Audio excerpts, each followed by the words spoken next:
కృపామయ TV వీక్షకులందరికీ క్రీస్తువారి పేరిట శుభాలు వందనాలు తెలియజేస్తున్నానండి. ద్వితీయోపదేశకాండము 15వ అధ్యాయము 6వ వచనంలో ఇలా ఉన్నది. నీ దేవుడైన యెహోవా నీతో చెప్పి ఉన్నట్లు నిన్ను ఆశీర్వదించును కనుక నీవు అనేక జనములకు అప్పు ఇచ్చెదవు కానీ అప్పు చేయవు, అనేక జనములను ఏలుదువు కానీ వారు నిన్ను ఏలరు అనగా నీదే పై చేయి. అయితే ఈ మధ్యన ఒక సహోదరుడు ఒక చిన్నపాటి ప్రసంగం చేస్తూ ఒక మాట అన్నారు. ఆయన ఎవరనేది చెప్పను, అది సబబు కాదు. ఆ మాట ఏంటంటే, నీ ఎదుట ఎంత గొప్ప దైవజనుడు కూర్చున్నప్పటికీ, ఎంత అనుభవము కలిగిన ఒక దైవజనుడు కూర్చున్నప్పటికీ, ఎంత పెద్ద పేరు మోసిన దైవజనులు కూర్చున్నప్పటికీ కూడా దేవుడు నిన్ను వారందరికీ పైగా నిన్ను తలగా ఉంచుతాడు కానీ నిన్ను తోకగా ఉంచుడు అని ఒక ప్రస్తావన చేశారు. ఎందుకలాగా అంటే తనను తాను తలగా ఊహించుకుని చెప్పినట్టుగా ఆ సందర్భం ఉంది. కానీ తనను తాను తగ్గించుకోవాలి. నాకంటే ఎదుడుగా ఉన్నవాడే మంచి ప్రసంగికుడు కావచ్చు, నేను అంతగా చెప్పలేకపోవచ్చు, అది అతనికి ఇవ్వబడిన తలాంతు, అది అతనికి ఇవ్వబడిన అవకాశము, అది అతనికి ఇవ్వబడిన వరము, అతనికి ఇవ్వబడిన ఒక దైవిక బహుమతి అని మనం అర్థం చేసుకొని నాకంటే మీరు వాక్యం బాగా చెప్పారని అభినందించవచ్చు. కానీ ఒప్పుకోలేకపోవడానికి ఒక ఉదాహరణగా తనను తాను హెచ్చించుకుంటున్నట్టుగా ఆయన మాట అనడం జరిగింది. అది బహు బాధాకరం. యేసుప్రభు వారు చెప్పినటువంటి మాటలనే మనం మళ్ళీ చెప్తున్నాం తప్ప ఇది మనమేదో సృష్టించి చెప్పగలిగినటువంటి ఒక పెట్ట కథ కాదండి బైబిల్ చెప్పడం అంటే. నేనేమంటున్నానంటే, తనను తాను తగ్గించుకోవాలి అనే దానికి యేసు ప్రభు వారే మంచి ఉదాహరణ. ఇంకా చీకటి ఉండగానే ఉదయాన్నే పెందలకడ లేచి ఆయన ఒంటరిగా ప్రార్థన చేయడానికి వెళ్ళేవారు. మనం కూడా అలాగే చేయాలని ఆయన ఉద్దేశం. విశ్వాసులమైన మనము కూడా యేసుక్రీస్తు వారు చేసినటువంటి ప్రార్థన చేయాలని, ఆయన వలె ఉదయాన్నే లేచి ప్రార్థన చేయాలని, ఆయన వలె వీలైనన్ని సార్లు మనం దేవునితో సమయాన్ని గడపాలని, దేవుని మనసు అర్థం చేసుకోవాలంటే దేవునితో నడవాలని, దేవునితో ఏకాంతముగా మనము సమయము గడపాలని, తనను తాను తగ్గించుకోవడం ఎలాగో ఇవన్నీ యేసుక్రీస్తు వారు ఆయన మనకు చేసినటువంటి బోధలో చెప్పారు, చక్కగా వివరంగా చెప్పారు. కాబట్టి మనల్ని మనం తగ్గించుకుందాం. పై చేయి ఎవరిది ఉండాలి అంటే అది దేవుని చిత్తం. అది తోకలో కొమ్మలో వచ్చినటువంటి ప్రసంగికులు రకరకాలుగా మాట్లాడుతూ ఉంటారు. అంటే దేవునికి చెందవలసిన మహిమను పక్కన పెట్టి ఆ మహిమను వారే సొంతం చేసుకునే ప్రయత్నం చేస్తూ ఉంటారు. ఇప్పుడు పెద్ద పెద్ద సంఘాలలో చూడండి, ఎల్ఈడి సంఘాలలో చూడండి, ఒక సంఘ కాపురం ఉంటాడు, ఆయనే ఓనరు. అందులో యేసుప్రభు ఉండలేండి, ఆ ఆరాధనలో ఆ సంఘంలో యేసుప్రభుని రానివాడు ఆయన. ఎందుకంటే దేవునికి చెందవలసిన మహిమ, యేసుక్రీస్తుకు చెందవలసినటువంటి స్తుతి యాగం అంతా కూడా ఆయనే తీసుకుంటాడు. కాబట్టి ఆ స్క్రీన్ మొత్తం ఆయనే కనిపిస్తాడు, ప్రతి బ్యానర్లో ఆయనే కనిపిస్తాడు, అన్ని ఫ్లెక్సీల్లో ఆయనే కనిపిస్తాడు. లేదంటే అతని భార్య, అతని కొడుకు, అతని కూతురు వాళ్ళే కనిపిస్తారు. ఆ సంఘానికి వచ్చేటువంటి వారు ఎవరు కూడా గత 25 ఏళ్ళుగా ఆ సంఘానికి వస్తున్నా కూడా వారిని పొరపాటును కూడా ఒక చిన్న పాస్పోర్ట్ సైజ్ అంత ఫోటో కూడా ఆ పెద్ద బ్యానర్లో వేయరు. ఎందుకు? తనను తాను హెచ్చించుకోవడమే, నాదే పై చెయ్యి, నాదే అప్పర్ హ్యాండ్గా ఉండాలి అని అనుకునేటువంటి స్వభావం. అది దేవునికి నచ్చని స్వభావాన్ని మీరు గమనించాలి. ద్వితీయోపదేశకాండంలోని 28వ అధ్యాయంలో 13-14లో ఉన్న సందర్భం కూడా వినిపిస్తాను. ముందుగా, నేడు నేను మీకు ఆజ్ఞాపించుచున్న మాటలన్నిటిలో దేని విషయంలోనూ కుడికి కానీ ఎడమకు కానీ తొలగి అన్యుల దేవతలను అనుసరింపకయు వాటిని పూజింపకయు ఉన్న ఎడల నీవు అనుసరించి నడుచుకొనవలెను అని నేడు నీకు ఆజ్ఞాపించుచున్న నీ దేవుడైన యెహోవా ఆజ్ఞలను విని వాటిని అనుసరించి గైకొనిన ఎడల యెహోవా నిన్ను తలగా నియమించును కానీ తోకగా నియమించడు. నీవు పైవాడవుగా ఉంటావు కానీ క్రింది వాడవుగా ఉండవు. తలగానే ఉంటావు కానీ తోకగా ఉండవు. పైనే ఉంటావు కానీ క్రిందికి రావు. మంచి పొజిషన్లోనే ఉంటావు కానీ చిన్న చిన్న పొజిషన్లో ఉండవు. నీ చేతిలోనే సమస్త అధికారం ఉంటుంది అని దేవుడు ఇక్కడ వారికి ఒక సంచికరోని ఒక గ్యారెంటీని ఇస్తూ ఉన్నాడు.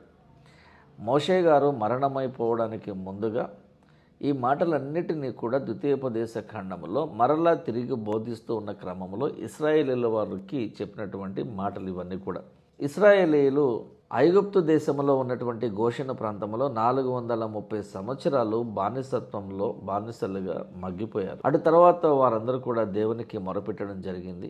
దేవుడు ఆ ఇశ్రాయేలీల హెబ్రీ భాష మాట్లాడేటువంటి ఈ యూదులుగా పిలువబడిన గుర్తించబడినటువంటి వారి యొక్క ప్రార్థనలను, వారి కన్నీటి ప్రార్థనలను విన్నటువంటి దేవుడు తన కనికరము చొప్పున వారందరినీ కూడా ఆ బానిసత్వంలో నుండి, దాసత్వంలో నుండి బయటకు తీసుకుని రావాలని, విడుదల కల్పించాలనేటువంటి సదుద్దేశంతో వారికి మోషే అనేటువంటి ఒక వ్యక్తిని నాయకునిగా నియమించి దేవుడు తానే తన బాహుబలముతో, దక్షిణ బలముతో, బలమైన చేతితో 25 లక్షల మంది ఇశ్రాయేలీల జనాంగమును ఈ గోషెను ప్రాంతములో నుండి ఎర్ర సముద్రమును దాటించి ఎడారి మార్గముగా వాగ్దాన దేశముగా ఉంటున్న కనాన దేశమునకు రప్పించాలనేటువంటి ప్రణాళికను ఆయన సిద్ధపరచుకున్నాడు. అలాగ జరిగింది. దారిలో మరి ఇశ్రాయేలీలు మాట వినకపోవడం కూడా జరిగింది. ఎవరైతే మాట వినలేదో వాళ్ళందరినీ కూడా దేవుడు శిక్షించాడు. అది కూడా జరిగింది. ఇన్స్టెంట్ పనిష్మెంట్లు ఉంటాయి. దేవునితో మనము ఎప్పుడూ కూడా అజాగ్రత్తగా ఉండకూడదు.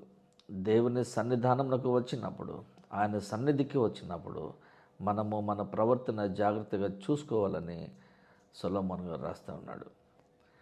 మరి మనము ప్రార్థనలో మాట్లాడుతున్నప్పుడు పిచ్చి పిచ్చి మాటలు మాట్లాడకుండా, దీర్ఘకాలిక ప్రార్థనలు చేయకుండా జాగ్రత్త పడాలి. మనం అనవసరమైనటువంటి మాటలు మాట్లాడకూడదు. నీ మాటలు కొన్నే ఉండాలి, కొద్దిగా ఉండాలి అని అంటున్నాడు. ఆ మితి మీరు మాట్లాడకూడదు అంటున్నాడు. మర్చిపోతే ఎలా మనం ఈ చదవబడిన వాక్య భాగం అంతటిలో 4 ప్రాముఖ్యమైన విషయాలు ఉన్నాయి. జాగ్రత్తగా వినండి. అనేక జనములకు అప్పిస్తావు కానీ అప్పు చేయవంటున్నాడు. నీవు అనేక జనములను ఏలెదవు కానీ ఎవడు కూడా నీ మీద అధికారము చెలాయించేవాడుగా ఉండడు అంటున్నాడు. నిన్ను తలగానే ఉంచుతాను కానీ తోకగా నియమించను అంటున్నాడు. నీవు అందరికీ పైవాడవగా ఉంటావు కానీ ఎవరి మోచేతి నీళ్లు తాగవలసినటువంటి దుస్థితిలో, దుర్భరమైన పరిస్థితిలో నిన్ను ఉండనివ్వను అని కూడా చెప్పాడు. మరికొన్ని ప్రాముఖ్యమైన విషయాలను మనము ఇదే ద్వితీయోపదేశ కాండము 28వ అధ్యాయంలో చూస్తాము. 15వ వచనము నుండి 68వ వచనము వరకు ఉన్నటువంటి మాటలు ప్రాముఖ్యమైన మాటలు. అయితే ఇందులో మీకు 4 వినిపిస్తాను, వినండి. యెహోవా దేవుడు ఇచ్చినటువంటి ఆజ్ఞలను ఇశ్రాయేలీలు వినక పాటించకపోతే వారికి శాపం వస్తుంది, శపించబడతారు. రెండవది, యెహోవా మాట వినకపోతే వారు అనగా ఇశ్రాయేలీలు వారి యొక్క శత్రువుల చేతికి అప్పగించబడతారు. మూడవది, దేవుడు అంటున్నాడు, నా మాట వింటే ప్రతి విషయంలో మీకు నా ఆశీర్వాదము, నా తోడు, నా సన్నిధానము మీతో ఉంటుంది అని అంటున్నాడు. నాలుగవది, నా మాట వింటే నిన్ను స్వస్థపరుస్తాను అంటున్నాడు. ఇంతగా చెప్పిన తర్వాత కూడా ఇశ్రాయేలీయులు స్త్రీ వ్యామోహంలో పడిపోయి కొందరు, అన్య దేవతలకు, అన్య దేవుళ్లకు బలి అర్పించే విషయమై కొంతమంది, ఇలా వీలైనంత మంది ఇశ్రాయేలీలు వారిని వారు నాశనమునకు అప్పగించుకున్నారు. అది వారి తప్పదమే. మరి నీదే పై చేయి అనేటువంటి విషయమై మనం మాట్లాడుకుంటే తరతరాలుగా 6023 సంవత్సరాలుగా ఇశ్రాయేలీలు దేవుని చేత ఆశీర్వదించబడుతూనే ఉన్నారు. సరే, కొంతమంది పాపం చేసినప్పుడు వారు మొత్తబడినారు, కాదనట్లేదు. కానీ తరతరాలుగా, యుగ యుగాలుగా, 6000 సంవత్సరాలుగా ప్రపంచవ్యాప్తంగా యూదులు ఎన్నో ప్రాముఖ్యమైనటువంటి రంగాలలో మంచి ప్రసిద్ధిగాంచినటువంటి వ్యక్తులు ఉన్నారు. మంచి నైపుణ్యత కలిగిన వారు, మంచి తెలివితేటలు కలిగిన వారు. అంటే అర్థం ఏంటంటే, ఇశ్రాయేలీలు తప్పు చేసినప్పటికీ, పాపము చేసినప్పటికీ నా వారు కదా, నా ప్రజ కదా, నా చేత ఆశీర్వదించబడిన యాకోబు సంతానము వారు కదా. మరి ఆ 12 గోత్రాలలో ఉన్న వారికి అందరికీ కూడా ఎటువంటి పక్షపాత బుద్ధి లేకుండా అందరినీ సమానంగా చూసినటువంటి దేవుడు ఈ రోజుకి కూడా వారిని ఆశీర్వదిస్తూనే ఉన్నాడు. మరి యూదుల యొక్క ఆవిష్కరణలు ఏంటి? ఇప్పుడు నీదే పై చేయి అని దేవుడు అన్నాడు కదా. మరి ఆ విషయం ప్రకారం మనం చూస్తే, ఆలోచన చేయగలిగితే, చరిత్రలో మనము ఒక్కసారి చూడగలిగితే యూదుల యొక్క ఆవిష్కరణలు ఏమున్నాయో మీకు ఒక్కసారి ఇలా చూపిస్తాను మీకు. మొదటిగా, ప్రపంచ దేశాలలో ఎప్పటికీ కూడా కొన్ని వందల కోట్ల మంది పిల్లలకు ఇష్టమైన, పెద్దవాళ్ళకు కూడా ఇష్టమైన, ముఖ్యంగా స్త్రీలకు మహిళలకు కూడా ఇష్టమైనటువంటి ఈ టెడ్డీ బేర్ ఏదైతే ఉన్నదో, భయపెట్టనిది. అనబెల్లా క్రియేషన్స్ అనే సినిమాలో ఒక పాప దెయ్యంగా వచ్చింది, అది కాదు. చాలా SIT friendly, sleep friendly, bed friendly, sofa ఫ్రెండ్లీగా పిలువబడినటువంటి టెడ్డీ బేర్ని ప్రపంచ దేశాలలో కొన్ని వందల కోట్ల మంది ఇష్టపడేటువంటి, మనసు గెలుచుకున్నటువంటి టెడ్డీ బేర్ని కనిపెట్టింది ఈ యూదులే. ఇంకు పెన్తో రాస్తుంటే అవి ఎక్కువగా పాడైపోతున్న ఉద్దేశంతో అలా పాడవకుండా ఉండడానికి బాల్ పాయింట్ పెన్నును కనుక్కున్నటువంటి వారు కూడా యూదులే. ఇన్స్టంట్ కెమెరాస్ కానివ్వండి, వర్డ్ ప్రాసెసింగ్ కంప్యూటర్ కానివ్వండి, మొబైల్ ఫోన్స్ కానివ్వండి, వీడియో గేమ్స్ కానివ్వండి, కెమెరా ఫోన్ కానివ్వండి, ఆఖరికి గూగుల్కి ప్లాట్ఫామ్ వేసింది కూడా యూదులే. పెన్ డ్రైవ్ కనుక్కుంది వీళ్ళే. ప్రపంచ దేశాలలో నెంబర్ 1 మోస్ట్ పవర్ఫుల్ ఆర్మీ వెపన్స్ను కలిగి ఉండి ఇతర దేశాలకు వాణిజ్య రూపకంగా అమ్ముతున్నది కూడా యూదులే. ఐరన్ డోమ్స్ వీళ్ళే కనుక్కున్నారు, లేజర్ వీళ్ళే కనుక్కున్నారు, జెనెటిక్ ఇంజనీరింగ్ వీళ్ళదే, స్టెయిన్లెస్ స్టీల్ని కనుక్కున్నది వీళ్ళే, కలరా వ్యాధికి, పోలియో వ్యాధికి, ప్లేగ్ వ్యాధికి వ్యాక్సిన్ కనుక్కున్నది కూడా వీళ్ళే. అక్కడ వరకు ఎందుకండి, ఈ మధ్యకాలంలో 2020లో బ్రేక్అవుట్ అయినటువంటి కరోనాకి వ్యాక్సిన్ కనుక్కున్నది కూడా యూదులే. న్యూక్లియర్ వెపన్స్ వీళ్ళే కనుక్కున్నారు. క్యాపిటలిజం అంటే పెట్టుబడిదారీ విధానము, అంటే డబ్బులు వ్యాపారంలో పెట్టడం ద్వారా, స్టార్టప్ కంపెనీస్ పెట్టడం ద్వారా ఎకనామిక్ వరల్డ్లో డబ్బుల్ని ఎలా సంపాదించాలి, ఎలా మల్టిప్లై చేయాలి అనేటువంటి ఒక క్యాపిటలిజం, పెట్టుబడిదారీ వ్యవస్థ లేదా విధానాన్ని పరిచయం చేసింది కూడా యూదులే. ఈ రోజున అమెరికా లాంటి దేశాలు టాప్ 1లో ఉండడానికి, నంబర్ 1గా ఉండడానికి కారణము పెట్టుబడిదారీ వ్యవస్థ. మనం ఒకసారి చరిత్రలోకి చూడగలిగితే, ఆల్బర్ట్ ఐన్స్టైన్ లేకుండా ఈ రోజున మనము టెక్నాలజీని కానివ్వండి, ఇంజనీరింగ్ మాడ్యూల్స్ని కానివ్వండి, పొరపాటును కూడా ఊహించలేము. మార్క్ జూకర్బర్గ్ యూదుడే, ఐన్స్టైన్ యూదుడే. ప్రపంచ దేశాలలో ఎన్నో రాజకీయ ప్రక్షాళనలకు దారితీసినటువంటి పరిస్థితులకు పునాది వేసింది కూడా యూదులే. మీరు చెప్పండి, ఇప్పుడు మరి యూదులది పై చేయి ఉందా లేదా? ఈ రోజున మొబైల్ ఫోన్స్ అందరి దగ్గర ఉన్నాయి, ఎవరు కనుక్కున్నారు? యూదులే కదా. మరి క్రైస్తవులకు, క్రైస్తవ దేశాలకు వ్యతిరేకంగా మాట్లాడేటువంటి మతోన్మాదులందరూ కూడా ఇప్పుడు మొబైల్ మాట్లాడటం మానేయాలి కదా, కానీ మానేయరు. టెక్నాలజీ మాత్రం క్రైస్తవులది కావాలి, మెడిసిన్స్ అన్నీ క్రైస్తవులవి కావాలి, సైన్స్ అంతా క్రైస్తవులది కావాలి, వ్యాక్సినేషన్స్ అన్నీ క్రైస్తవులవి కావాలి. కానీ క్రైస్తవులను అసహించుకోవాలి, క్రైస్తవులు ఆ దేశంలో ఉండకూడదు అనేటువంటి రూల్ తెచ్చే ప్రయత్నం చేయాలా? ఇది తప్పు కదండి. కొన్ని ఆత్మలను రక్షించి దేవుని పాద సన్నిధిని ఉంచుకున్నటువంటి గొప్ప భాగ్యాన్ని ఇవ్వడం కూడా నీకు ఆ ప్రసంగం చేసే విషయంలో ఒక గొప్ప పైచే నీకు ఇవ్వడమే. నా పక్కన వాడికంటే బాగా నేను చెప్పగలను అటువంటి యాటిట్యూడ్ మనకు ఉండకూడదు. కానీ తప్పకుండా దేవుడు నాకు ఇచ్చినటువంటి తలాంతును బట్టి నేను మాట్లాడతాను అని దేవుని మీద ఆధారపడి మనం బ్రతకడం నేర్చుకోవాలి, దేవుని మీద ఆధారపడి ప్రసంగం చేయడం నేర్చుకోవాలి. అంతేగాని నేను 25 ఏళ్ళ ఎక్స్పీరియన్స్ కలిగిన వాడిని కాబట్టి నేను ఎక్స్పీరియన్స్తో కొడతాను, నేను మాట్లాడితే ఎవడు మాట్లాడలేడు, నేను మాట్లాడితే విజిల్స్ వేస్తారు, ఇరలేయటం ఏంటండి? దేవుని వాక్యం ప్రకటిస్తుంటే ఇరలేయటం ఏంటి? వాడి మీద వీడి మీద దుమ్మేయటం కరెక్ట్ కాదండి. అది క్రైస్తవ బోధకుని యొక్క లక్షణం కాదు. క్రీస్తుని ప్రకటించటమే క్రైస్తవ బోధ, క్రీస్తును ప్రకటించటమే క్రైస్తవ ప్రసంగం యొక్క ముఖ్యమైన టార్గెట్గా ఉన్నది. ఇక మిగతా విషయాలు మనకు అవసరం లేదు ప్లీజ్. సో దేవుడు నిన్ను తలగా ఉంచినా తోకగా ఉంచినా ఎక్కడొక దగ్గర ఆయన చిత్త ప్రకారము ఉంచితే చాలు.